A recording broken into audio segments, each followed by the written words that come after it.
Hey, what's going on? I'm Matt O'Leary back with another video, and today I'll be doing a mock draft with no trades. Before we get started today, I just want to mention that you can follow me on social media at Matt O'Leary NY, and if you haven't already, please make sure to check out the Just Jets podcast and the patreon.com/Matt O'Leary NY for bonus New York Jets content. Okay, so mock draft simulators are extremely popular, and I've done some mocks in the past with these mock draft simulators, but I am doing two final mock drafts before Thursday's NFL draft. Well, I guess next Thursday, not 2 days from now.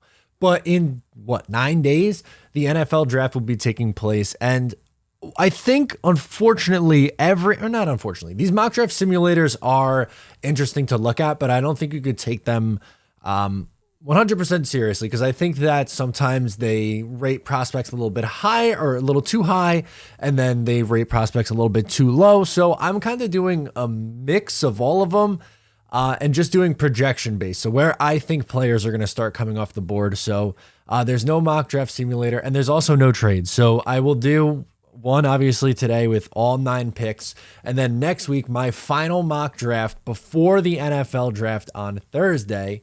I will do one final one, which would be my final prediction with trades involved, because I do think the Jets will be active.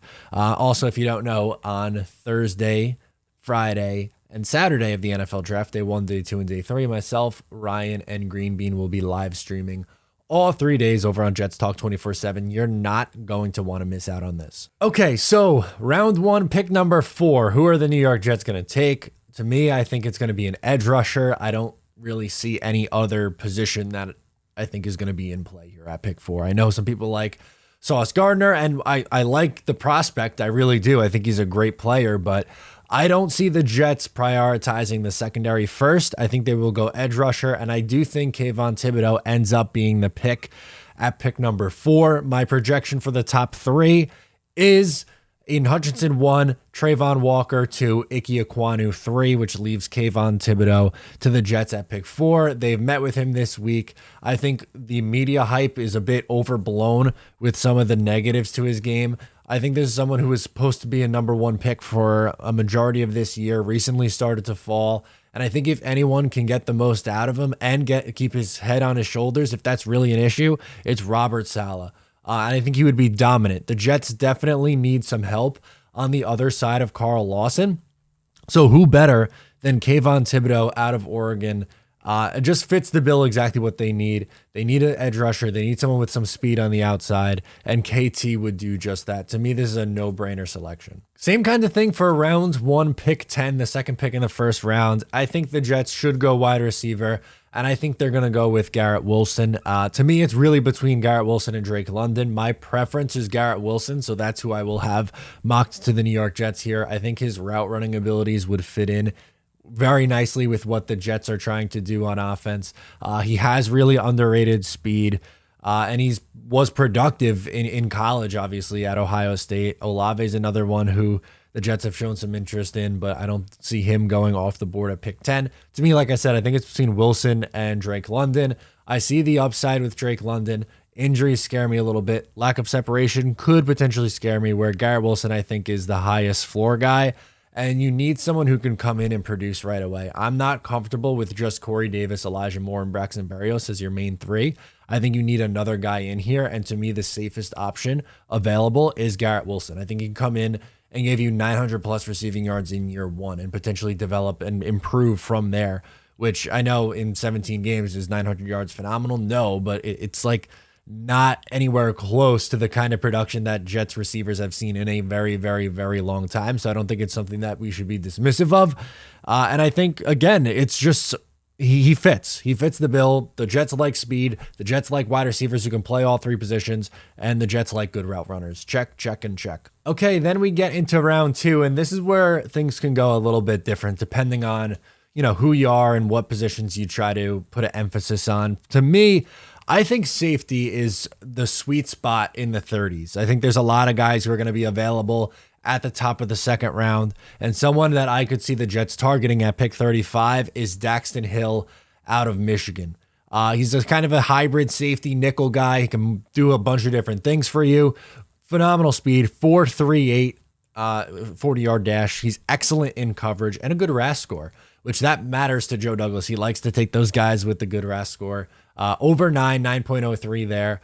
So I just think he'd be a really good fit, and I think he would complement Jordan Whitehead very well. And I think his speed, it would be a really big emphasis on this defense. I think they need to prioritize safeties with some speed and safeties who can cover a little bit. And Daxton Hill fits that bill.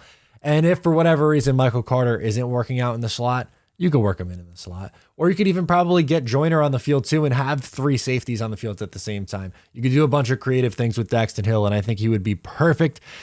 I think there's a good chance he's there at 35. Some people will say, oh, there's no way he makes it out of the first round. As I've said in past videos, there's like 45 players that there's no way they make it out of the first round every single year. There's going to be some good players available at the top of the second, and Daxton Hill is just that in my eyes. So I have him coming off the board there. Round 2, pick 38. I think linebacker is extremely important for this Jets team, and I have them going Leo Chenal, linebacker out of Wisconsin.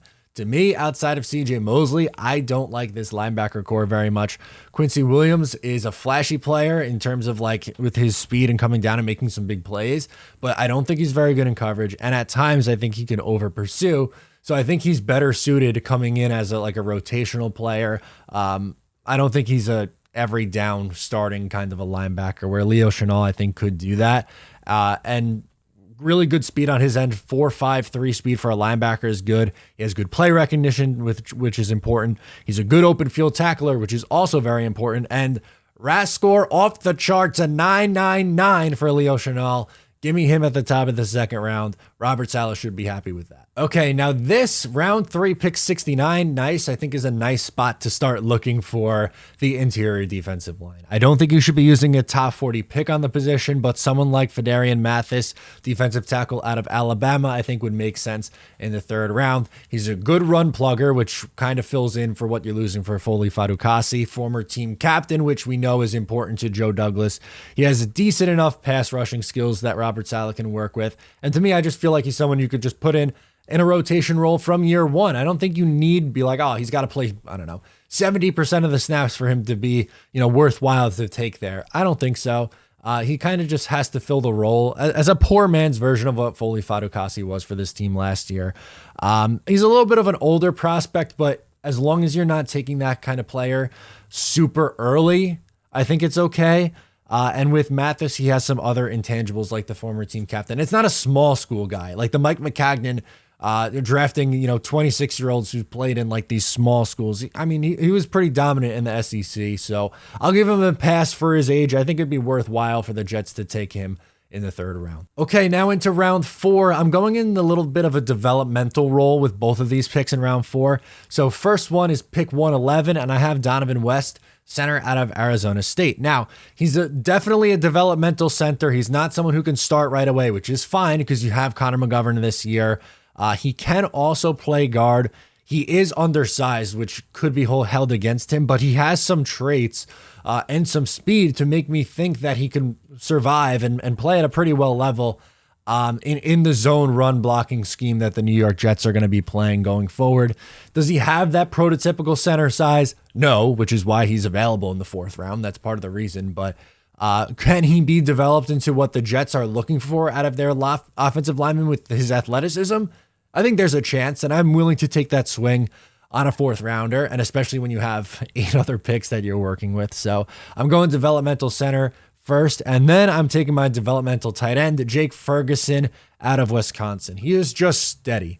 I really like him a lot. Now, before free agency, when the Jets signed 2 tight ends, my plan was sign one, draft one. And I was all in on Trey McBride or Jeremy Ruckert, which I think is kind of out the window. I see both those guys being at least Trey McBride definitely in the 2nd round. And I think you could also see Jeremy Ruckert go in the 2nd round. But to me, a guy that I really like who could be had on day 3 in the 4th, I've seen him go in some mocks the 5th or 6th round, but I think 4th is probably the sweet spot for Jake Ferguson.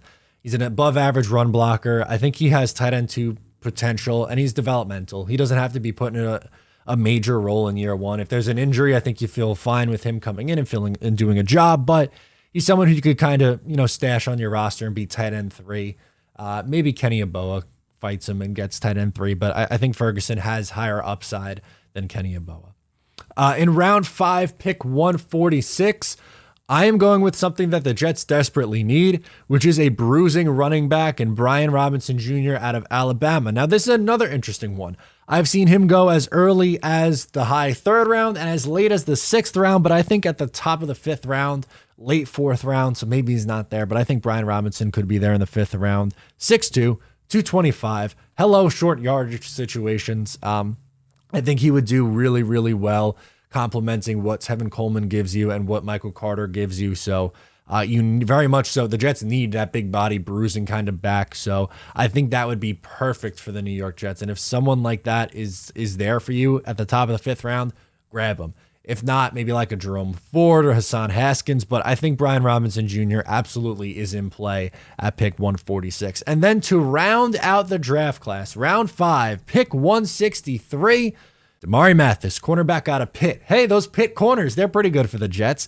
He has great vertical. He has a great speed, which makes him really impressive. And the RAS score off the charts to check all the boxes for the Joe Douglas day 3 swing on a guy who has really good athletics, which kind of reminds me of the swing that they took on Brandon Echols around this time in the NFL draft last year.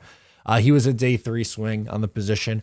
I don't think the Jets need to spend a top 40 pick on cornerback.